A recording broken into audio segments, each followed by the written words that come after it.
Senador Marcoleta at Amy Marcos dismayado naman sa direksyon ng Blue Ribbon Probe. Ang buong detalye ng report niya ihatid sa inyo ni kapartner Troy Gomez. Matapos ang pinakahuling pagdinig ng Senate Blue Ribbon Committee, hayagang nagpahayag ng pagkadismaya si Senador Rodante Marcoleta sa naging focus ng investigasyon. Ayon sa Senador, inaasahan niyang magbubukas ang hearing ng bagong direksyon patungo sa pagtukoy sa tunay na ugat at mastermind ng umunoy Ghost Flood Control Projects. Ngunit sa halip, nananatiling nakatuon ang diskusyon sa usapin ng maling grid coordinates. Yung anticipation ko nung kahapon is more on opening a new area sana kung saan kami papunta. Kasi alam naman ninyo, matagal na namin sinasabi, dapat puntahan na natin kung sino talaga yung pinakaugat, kung sino yung mastermind. Pero kahapon nakita nyo, it was concentrated on the coordinates. Dagdag pa ni Marcoleta, personal siyang nadismaya dahil matagal na raw niyang binanggit ang isyu ng coordinates, maging sa kauna-unahang pagdinig pa lamang ng Blue Ribbon Committee. Ako, I was a little bit disappointed, personal ko to, kasi sa kauna-unahang hearing pa lang namin sa Blue Ribbon, sinabi ko na yun, there is a problem on coordinates.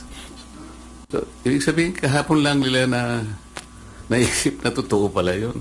Samantala, mas mabigat ang naging pahayag ni Senator Amy Marcos na nagsabing iyon din ang nakikita at nararamdaman ng maraming Pilipino, isang investigasyong tila nawawalan ng malinaw na tutok. Ayaw ko sanang magsalita ng makakasakit, pero yun naman ang nakikita ng mga Pilipino. Nakikita naman natin na parang wala namang pagtutuunan nito, imbes na yung mga may kasalanan ay ang matakot. Ang mga nag-iingay pa ang sinisindak.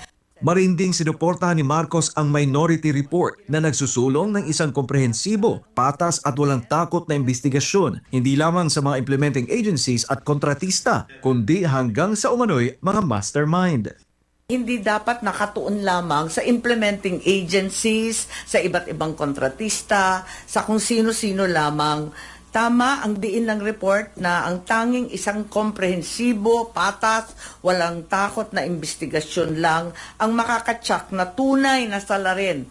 Yung mga mastermind ang dapat managot. Binatikos din ng Senadora ang biglaang paghinto ng investigasyon matapos ang testimonya ni Orly Gutesa na anya'y nagdulot ng pagdududa sa tunay na layunin ng ulat ng komite.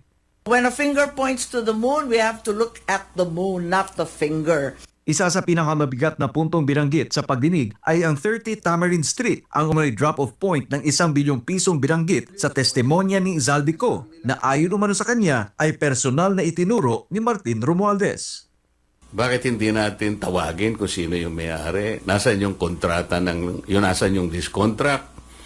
Di ba? Nabanggit lang ang pangalan ni Martin Romualdez, natapos na kami. Batay sa minority report, maraming testimonya ang nagtuturo sa isang direksyon kay Martin Romualdez, kabilang na ang pahayag ni Zaldico, Diskaya at iba pang testigo. For example, Gutesa, tinuro si Zaldico and Martin Romualdez. Si Diskaya, nabanggit din ang pangalan ni Martin Romualdez.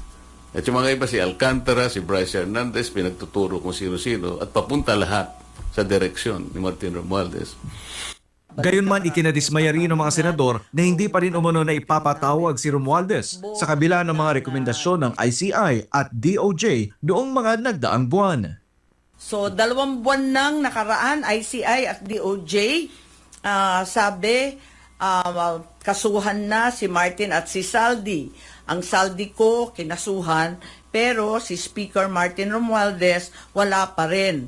Ang kinasuhan, sa halip kay Speaker Romualdez, sa rekomendasyon ng ICI at DOJ, ay si dating Senador Bong Revilla na naserban na ng warrant of arrest, si Senator Joel, si Senator Jinggoy.